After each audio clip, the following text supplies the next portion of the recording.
البعض يقولون هذه الباء متعلق بمحذوف. شنو يعني؟ يعني يقول هذه الباء ما يصير بالحسين، اكو شيء بينهم طايح محذوف. شنو المحذوف؟ يقول ما ادري، معصوم ما بين. اجعلني عندك وجيها بزيارة الحسين، ما قال. اجعلني عندك وجيها بالإنفاق في مجالس الحسين، ما قال. بزيارة الحسين، بالبكاء على الحسين، بإنشاد الشعر على الحسين، بإطعام الطعام على الحسين، بشنو اجعلني؟ يقول محذوف. وهذا الحذف يقولون في بعض المباني الأصولية يفيد العموم، أي عندما حذفها المتكلم فهو يريد كل شيء يربطك بالحسين. حكي مو واضح؟ أجيب لك مثال أوضح لك إياه. أو حرم عليكم الخمر. شنو حرم عليكم الخمر؟ أكو شيء اسمه الخمر حرام؟ ماكو شيء اسمه الخمر حرام. أكو شيء اسمه شرب الخمر حرام. أكو شيء اسمه بيع الخمر حرام. أكو شيء اسمه عصر الخمر حرام. أكو شيء اسمه الجلوس على المائدة فيها خمر حرام. ما عندنا شيء اسمه الخمر حرام. حرمت عليكم أمهاتكم. شنو حرمت عليكم أمهاتكم؟ يعني زواج أمهاتكم، نكاح أمهاتكم.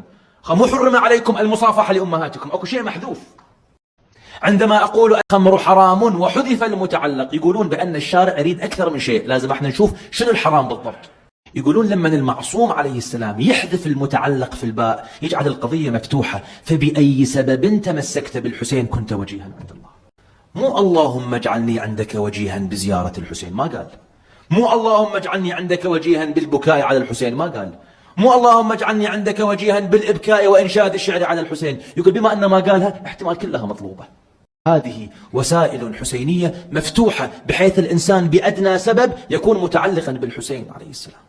وشايفين انتم سيرة علمائنا، الله يرحم الماضين منهم ويحفظ الباقين. انا ما اشير الى جهة معينة، اشير الى مطلق خط الفقهاء. تعال شوف علاقتهم مع سيد الشهداء عليه السلام، تلقاه هو عالم نحرير بقد الدنيا، ما خلى درس، ما خلى تدريس، ما خلى بناء مستشفى، ما ادري ما خلى بناء حوزة علمية، ما خلى كفالة ايتام. يجيب الأربعين يطلع يدز الشايب بالويلشير. شايفين ولا لا؟ ولا ايش عندك سيدنا مولانا يقول هالشكل ارتبط بالحسين، ولو يوم القيامة اقول له ترى دزيت الزاير مالك بهالمقدار، يكون وجيها بدفع زائر الحسين عليه السلام.